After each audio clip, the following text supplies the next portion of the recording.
Bonjour, merci pour cette introduction. Est-ce que j'espère que vous m'entendez bien? J'espère que oui. Si j'entends pas de bruit dans la salle, c'est que oui. Merci pour cette présentation. Donc mon nom est Bruno Roche. Au-delà d'avoir été, je fais juste un petit correction. J'étais chief économiste du groupe Mars au niveau mondial.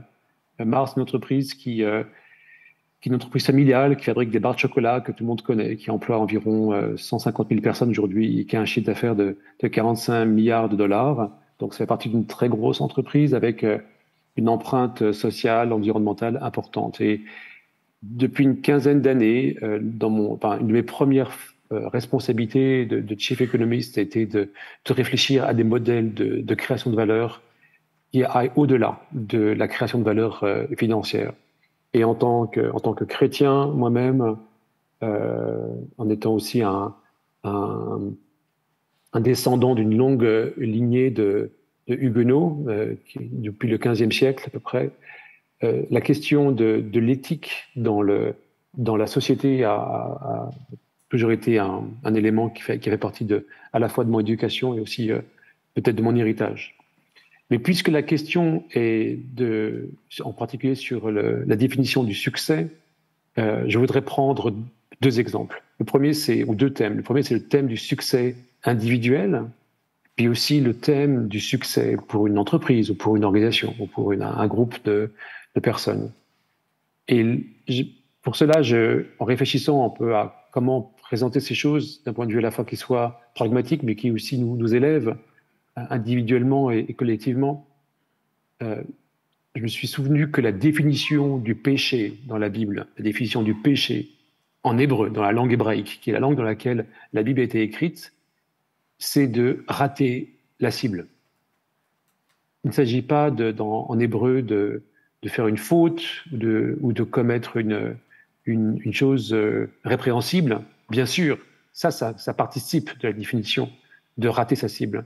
Mais le péché le plus important, le péché qui a le plus d'impact ou le plus de conséquences dans nos vies, c'est de passer à côté de ce pourquoi on a été créé. Et donc, le succès, à mes yeux, c'est justement cela, c'est de rentrer pleinement, avec joie, dans notre destinée. Et notre destinée, elle s'inscrit dans un dialogue entre nous et Dieu, lorsqu'on est croyant, ou lorsqu'on n'est pas croyant, peut-être le dialogue le plus fonctionnel, c'est entre nous et ceux qui nous aiment de manière inconditionnelle, sans agenda. Et donc, le succès, de mon point de vue, c'est cela. D'être capable, un moment dans sa vie, et il n'y a pas de mauvais moment pour commencer cette réflexion. De commencer un moment dans sa vie pour dire, qui suis-je? D'où viens-je? Et où vais-je? Et la réponse à ces trois questions ne peut pas être juste un travail ou un questionnement narcissique, mais c'est un questionnement avec les autres. Qui suis-je dans le regard de Dieu?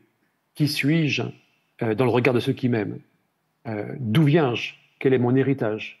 Quel est mon héritage? Et dans l'héritage que j'ai reçu de la part de mes parents, de mes grands-parents, de ma culture, quels sont les éléments qui sont à conserver? Quels sont les éléments qui sont à chérir? Mais quels sont les éléments dont il faut se débarrasser? Et puis, où vais-je? C'est-à-dire ma destinée. Et c'est là, en fait, que c'est très important d'abord ce moment de réflexion avec soi-même, avec Dieu, avec ceux qui nous aiment, pour définir, pour discerner ce pourquoi nous avons été créés. Il y a une histoire juive, vous savez, dans la pensée juive, il y a beaucoup d'humour. Et c'est l'histoire d'un homme qui s'appelle Isaac. Et Isaac, il a une vie d'homme, avec ses hauts, avec ses bas, avec ses moments de doute, ses moments de conviction, ses moments de faiblesse, ses moments de force. Et Isaac meurt. Et lorsqu'il se présente devant Dieu, il est très inquiet et à la fois très dans l'expectative de savoir qu'est-ce que Dieu va me demander. Et Dieu lui pose que deux questions. Il lui dit, quel est ton nom? Et Isaac répond, mon nom est Isaac. Et la deuxième question que Dieu lui pose, c'est, alors Isaac, est-ce que dans ta vie, tu as été Isaac? Et je pense que la question du succès, au-delà de cette histoire juive, c'est de se dire, quel est le nom que j'ai reçu de la part de Dieu? Mes parents m'ont donné un nom, mais Dieu me donne un autre nom. et savoir si dans ma vie, j'ai été, ou je serai, ou je suis en train de devenir ce pourquoi j'ai été créé. À mes yeux, c'est cela, la définition du succès. Et l'exemple peut-être le plus magnifique qu'on puisse voir dans les Écritures, c'est celui de Moïse. Moïse qui, pendant 40 ans, son identité était fils de la fille de Pharaon. Et puis, de 40 ans à 80 ans, son identité, c'était d'être un berger dans le désert. Et à 80 ans, il fait alors cette rencontre extraordinaire au buisson ardent. Pour ceux qui lisent les Écritures, c'est dans le livre de la Genèse. Et à ce moment-là, il est face à ce buisson ardent. Et en hébreu, ce qui est très intéressant, c'est que les lettres de buisson ardent sont les mêmes lettres que miroir. Donc à 80 ans, cet homme, enfin, se regarde dans le miroir qui est le regard de Dieu. Et c'est à ce moment-là qu'il a la confirmation de son identité, ce qui veut dire, Moïse, ça veut dire sauver des eaux, et qui, à 80 ans, devient le Moïse qu'on connaît tous, c'est-à-dire l'auteur des 10 commandements, l'auteur de la Torah, mais aussi cet homme qui fait passer son peuple de la maison de servitude à la terre promise. Donc il n'y a jamais de mauvais âge pour commencer à découvrir qui nous sommes et à rentrer dans son appel. Et l'exemple de Moïse montre que cet homme, si Moïse n'avait pas existé, si Moïse n'était pas rentré dans son appel et dans la profonde conviction de son identité, aujourd'hui, le monde serait très différent. En termes d'impact, en termes de réussite, en termes de succès, Moïse est un exemple. Donc c'est un exemple qui m'a touché, moi, parce que c'est un homme qui a, jusqu'à l'âge de 80 ans, était un loser, un nobody. Il arrive à 80 ans, il ne sait même plus qui il est bègue, il n'est pas capable de parler. Et malgré tout, parce qu'il fait ce travail d'introspection, mais pas seul, pas de manière narcissique, mais il fait ce travail d'introspection pour découvrir qui il est dans le regard de Dieu, à ce moment-là, il reçoit son appel, et le succès, à mes yeux, c'est cela. Alors, ce qui est vrai pour un individu, pour une personne, peut être vrai également pour une organisation. Et je pense qu'une des manières de découvrir quel est son appel, ou quelle est son identité, et aussi comment définir le succès par rapport à ça, c'est